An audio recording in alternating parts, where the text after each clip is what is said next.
اس کے بعد میں اس کا شکار بنوں گی اور پھر اس کے قدم بستی کی جانب پڑیں گے۔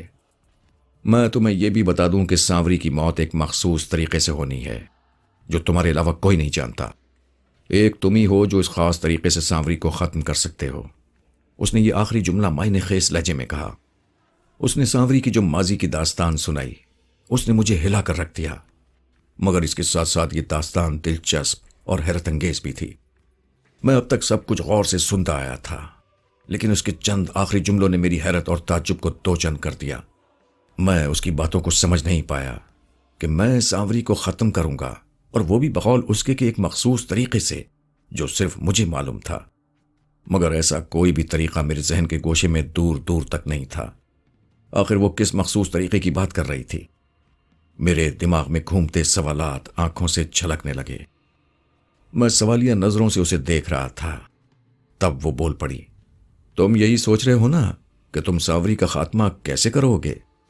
وہ میری آنکھوں میں جھانکتے ہوئے بولی، اس کے لیے تمہیں اپنے ذہن پر زور دینا پڑے گا، کیونکہ سانوری کو مارنے کا وہ مخصوص طریقہ تمہارے ذہن کے نہا خانے میں موجود ہے، جو فی الوقت تو تمہیں یاد نہیں۔ اگر تم اسے یاد کرنے کی کوشش کرو گے تو وہ تمہیں ضرور یاد آ جائے گا۔ ایک وہی طریقہ ہے سانوری کو ختم کرنے کا۔ اس کے علاوہ ہم کسی بھی طریقے سے سانوری کا خاتمہ نہیں کر سکتے۔ شاید تم اب بھی میری بات کو نہیں سمجھ سکے ہو۔ میں تمہیں سمجھاتی ہوں۔ تم سانوری پر جو کہانی لکھ رہے ہو، ہمیں پتا ہے کہ جو بھی کہانی لکھتے ہو اسے مسلسل لکھتے جاتے ہو، اس کا انت پہلے سے نہیں سوچتے، مگر سانوری وہ واحد کہانی ہے جس کا انت اور سانوری کو ختم کرنے کا ایک خاکہ کہانی لکھنے کے دوران تمہارے ذہن میں آیا تھا۔ وہی منظر جو اس وقت تمہاری آنکھوں کے سامنے گزرا تھا، اسی کو یاد کرنا ہے۔ اپنے ذہن پر زور ڈالو اور یاد کرو، اس وقت تمہارے ذہن میں سانوری کو مارنے کا وہ کیا طریقہ آیا تھا۔ جلدی کرو ساحل، سوچو، اپنے ذہن پر زور ڈالو۔ اگر سانوری اڑ گئی تو بہت برا ہو جائے گا۔ اس نے مجھ پر ایک اور حیرت انگیز بات کا انکشاف کیا۔ میں واقعی اب تک جتنی کہانیاں لکھ چکا تھا اس میں سے کسی کا خاتمہ پہلے سے نہیں سوچا، مگر سانوری وہ واحد کہانی تھی کہ میں یہ کہانی لکھنے کے دوران اس کا بھیانک خاتمہ کرنے کا ایک طریقہ اپنے ذہن میں لایا تھا، مگر اس کا باقاعدہ خاتمہ میرے ذہن میں بالکل نہیں تھا۔ وہ کیا طریقہ تھا میں بھول چکا تھا۔ میرے ذہن کے کسی گوشے میں وہ منظر نہیں تھا۔ میں نے یاد کرنے کی بھرپور کوشش کی، لیکن میرے ذہن میں کچھ نہ سمایا۔ ساحل، دیر مت کرو، جلدی سوچو۔ سانوری میری تمام شکتیوں کے ضبط سے بسب آزاد ہونے ہی والی ہوگی۔ اس سے پہلے اگر تمہارے ذہن میں وہ طریقہ نہ آیا تو وہ ہم دونوں کو مار ڈالے گی۔ جلد سے جلد اپنے دماغ میں وہ طریقہ لانے کی کوشش کرو، اس نے پریشانی کے عالم میں التجائیہ لہجے میں کہا۔ مجھے کچھ یاد نہیں آ رہا تھا۔ ذہن پر زور ڈالنے پر میرے سر میں درد بڑھ رہا تھا۔ میں نے آنکھیں بند کر لیں، اپنے دماغ کو بالکل خالی اور پرسکون کر لیا۔ میں دل میں خدا سے دعا مانگنے لگا کہ اچانک میرے ذہن میں وہ سب کچھ آنے لگا جو میں سوچنا چاہتا تھا۔ میں نے پھر بھی آنکھیں بند ہی رکھیں اور اس پورے منظر کو اپنے ذہن میں محفوظ اور محیط کر لیا۔ مجھے یاد آ گیا، سب کچھ یاد آ گیا۔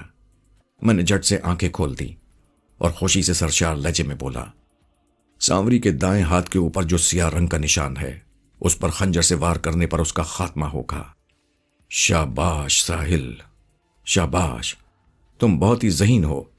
مجھے اس بارے میں پتا تھا کہ سانوری کا خاتمہ کس طرح ممکن ہے، مگر میں تمہیں نہیں بتا سکتی تھی، کیونکہ اگر میں تمہیں بتا دیتی تو سانوری کو ختم کرنے کے سارے راستے مسدود ہو جاتے۔ پھر اگر تم سانوری پر وار کرتے تو تمہارا وار اس پر کارگر ثابت نہ ہوتا۔ اب لو یہ خنجر، ختم کر دو اس بھیانک بڑھیا کو، اس نے اپنے دائیں ہاتھ کو آگے کرتے ہوئے کہا۔ میں نے آگے بڑھ کر وہ چمکتا ہوا خنجر اپنے ہاتھ میں لیا۔ سانوری کے ہاتھ پر جو نشان ہے وہ تکونی شکل کا ابھرا ہوا سیاہ نشان ہے۔ یہ وہی نشان ہے جو بچپن میں اس کے ماتھے پر سب تھا، مگر جوانی میں وہ نشان اس کے دائیں بازو میں آ کر ٹھہر گیا تھا، جو اب مرتے دم تک نہیں ہٹے گا، اور جب تک اس کے اس نشان میں خنجر سے وار نہ کیا جائے تب تک اس کا خاتمہ ممکن نہیں۔ اب تم جاؤ اور گھونپ دو یہ خنجر اس کے جسم میں، مار ڈالو اسے، جاؤ۔ وہ اپنا جملہ ادھورا ہی چھوڑ کر میری نظروں سے اچانک اوجھل ہو گئی۔ میں نے اسے چاروں طرف دیکھا مگر وہ کہیں نظر نہ آئی۔ مجھے پتا تھا یہ جنات کی دنیا ہے، یہاں کوئی بھی شخص جب چاہے میری نظروں سے اوجھل ہو سکتا ہے، مگر اپنے منہ کی بات ادھوری چھوڑ کر یوں اچانک غائب ہو جانا مجھے کچھ پریشان کر گیا۔ میں اپنے ہاتھ میں پکڑے خنجر کی گرفت مضبوط کرتے ہوئے سانوری کی طرف بڑھا۔ وہ بھی اپنی جگہ سے غائب ہو چکی تھی۔ کہاں گئی سانوری؟ ابھی تو یہیں تھی۔ میں نے پریشانی کے عالم میں خود کلامی کی۔ وہ بھی اس عورت کی طرح اچانک غائب ہو گئی تھی۔ مجھے اچھی طرح یاد تھا جب وہ عورت میرے ہاتھ میں خنجر دے رہی تھی، تب میں نے ایک نظر پیچھے مڑ کر سانوری کو دیکھا تھا۔ وہ پہلے کی طرح تڑپ رہی تھی۔ میں سانوری کو جنگل میں ڈھونڈنے کے بجائے ایک طرف بیٹھ گیا۔ مجھے یقین تھا کہ سانوری پلٹ کر میرے پاس ضرور آئے گی۔ وہ کسی بھی طرح مجھے نہیں چھوڑ سکتی تھی، کیونکہ اس کے تمام تر مقاصد کا حصول محور میں ہی تھا۔ وہ کسی بھی پل میرے سامنے موجود ہونے والی تھی۔ میں درخت کے پاس ہی ہوشیار اور چوکنا ہو کر بیٹھ گیا، کیونکہ کسی بھی لمحے سانوری آ کر مجھ پر اچانک حملہ کر سکتی تھی۔ میں درخت سے پشت لگائے اپنے ارد گرد کے ماحول کا جائزہ لے رہا تھا۔ جنگل نہایتی گھنا تھا اور رات کی تاریکی اس پر مزید وحشت طاری کر رہی تھی۔ چاند کی روشنی اس جگہ اتنی ہی پہنچ رہی تھی کہ اس سے آس پاس کے درخت صاف دکھائی دے رہے تھے۔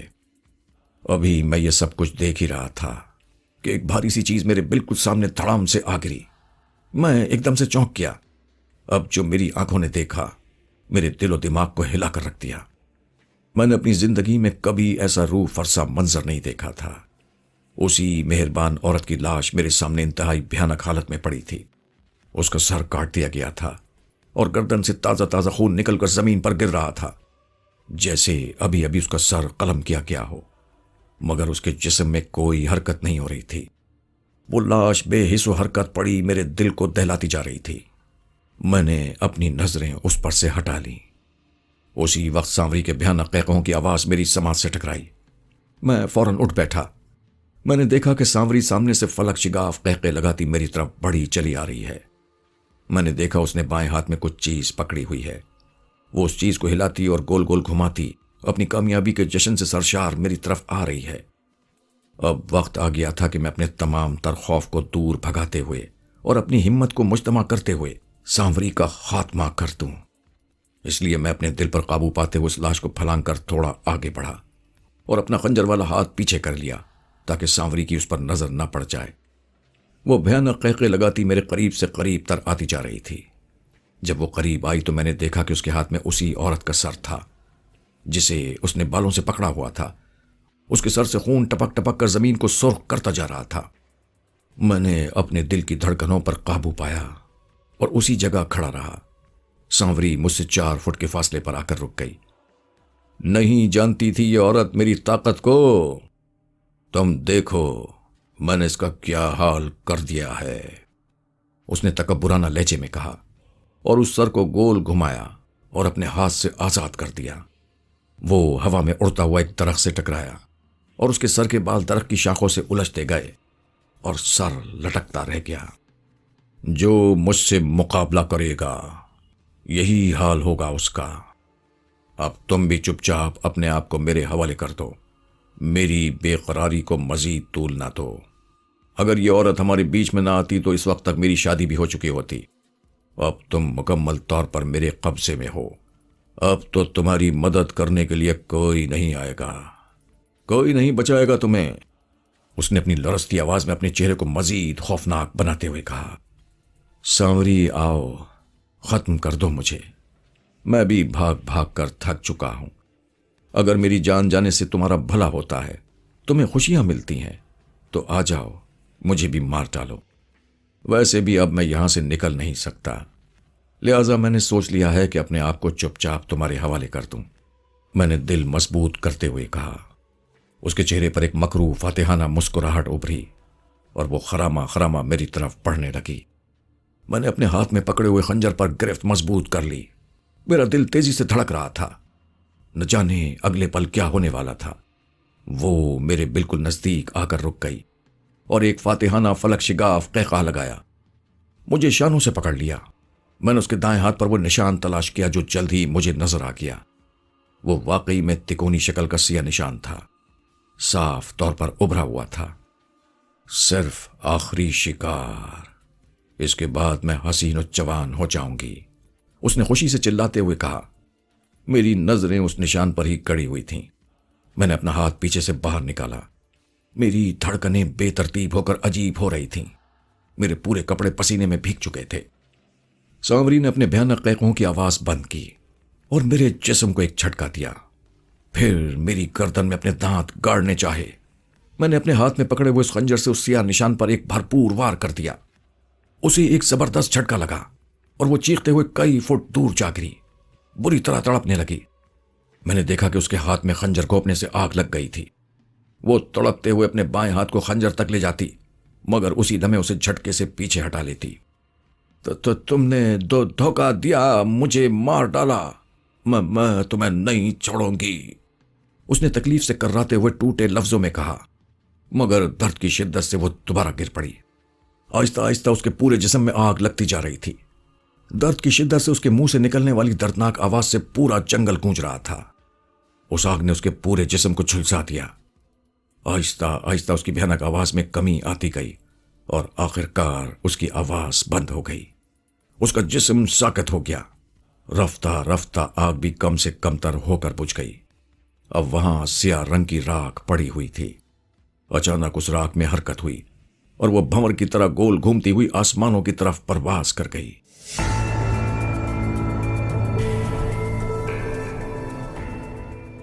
میری آنکھ کھل گئی۔ میں نے اپنے ارد گرد دیکھا۔ میں اپنے کمرے میں بیڈ پر تراش تھا۔ مجھے ایسا ہی محسوس ہو رہا تھا جیسے میں ابھی ابھی گہری نیند سے بیدار ہوا ہوں۔ تو کیا یہ سب خواب تھا؟ میں نے خود کلامی کی۔ میری نظر اپنے کپڑوں پر پڑی۔ میرا پورا وجود پسینے میں نہایا ہوا تھا۔ کمرے میں تیز ہوائیں چل رہی تھیں۔ میں نے دیکھا کہ کمرے کی کھڑکی کھلی ہوئی تھی اور اس کے سامنے رائٹنگ ٹیبل پر پڑی میری ادھوری کہانی، سانوری کے صفحات اس کھڑکی سے آتی تیز ہواؤں کی وجہ سے پورے کمرے میں پھیل چکے تھے۔ میری آنکھیں تو کھل گئی تھیں، مگر میرا ذہن ابھی بھی بیدار نہیں ہوا تھا۔ مجھے اب بھی ایسا محسوس ہو رہا تھا کہ میں اس جنگل میں کھڑا ہوں اور سانوری کے بھیانک قہقہے اب بھی میری سماعت سے ٹکرا رہے ہیں۔ مجھے بالکل محسوس نہیں ہو رہا تھا کہ میں نے بھیانک خواب دیکھا ہے، بلکہ یوں لگ رہا تھا کہ وہ سب کچھ حقیقت تھا۔ سانوری کا خاتمہ کرنے کے بعد اور اپنی دنیا میں واپس پہنچنے کے بعد میرے اوپر نیند کا غلبہ طاری کر دیا گیا ہے۔ خیر، جو کچھ ہوا، اچھا یا برا، وہ ہو چکا تھا۔ اب میں اپنی دنیا میں تھا۔ وہ خواب تھا یا پھر حقیقت، میں اس کے گرداب سے اب نکل کر صحیح سلامت اپنے گھر آ گیا ہوں۔ میں نے اپنے دماغ کو موجودہ حالات سے واقف کرایا، جلدی سے اٹھا اور کھڑکی بند کر دی۔ پورے کمرے میں پھیلے صفحات سمیٹنے لگا۔ ایک ایک کر کے سارے صفحے اٹھا چکا تھا، بس تھوڑے سے ہی رہ گئے تھے۔ میں اب جلدی جلدی اٹھا رہا تھا، تب میری نظر ایک صفحے کے نیچے پڑی پائل پر ٹھہر گئی، جس نے مجھے چونکا کر رکھ دیا۔ میں نے جلدی سے وہ پائل اٹھائی اور اسے الٹ پلٹ کر دیکھنے لگا۔ یہ تو ہو بہو وہی پائل ہے جو میں نے خواب میں سانوری کو پہنے دیکھا تھا۔ میں نے حیرت زدہ لہجے میں خود کلامی کی۔ اچانک کمرے میں ہوا کا ایک تیز جھونکا آیا۔ میری نظریں از خود اوپر یہ دیکھنے کے لیے کہ میں نے تو کھڑکی بند کر دی تھی، پھر یہ ہوا کا جھونکا کیوں کر اور کیسے آیا؟ میری نظریں اوپر اٹھ گئیں۔ میں نے تو کھڑکی بند کر دی تھی، پھر یہ ہوا کا جھونکا کیوں کر اور کیسے آیا؟ تبھی مجھے کھڑکی کے پردے کے پیچھے کوئی سفید لباس میں ملبوس نظر آیا۔ اب میری تمام تر توجہ وہیں پر مرکوز ہو گئی۔ میرے دیکھتے ہی دیکھتے وہ وجود پردے سے باہر نکل آیا۔ اسے دیکھ کر میرے دماغ میں جھماکے سے ہونے لگے۔ میرا دل بری طرح دھڑکنے لگا۔ میری آنکھیں حیرت سے پھیلتی چلی گئیں۔ سفید لباس میں ملبوس وہی عورت تھی جس نے مجھے سانوری کو مارنے کے لیے خنجر دیا تھا، اور پھر وہ سانوری کے ہاتھوں بھیانک موت مری تھی۔ مجھے دیکھ کر وہ دھیمے انداز میں مسکرائی، جیسے میرا شکریہ ادا کر رہی ہو۔ اچانک کمرے میں ایک بار پھر ہوا کا ایک زبردست جھونکا آیا، اور اس کے ساتھ ہی وہ میری نظروں سے اوجھل ہو گئی۔ اب میری نظر اپنے ہاتھ میں پکڑی ہوئی پائل پر پڑی۔ وہ پائل بھی میرے ہاتھوں سے غائب ہو چکی تھی۔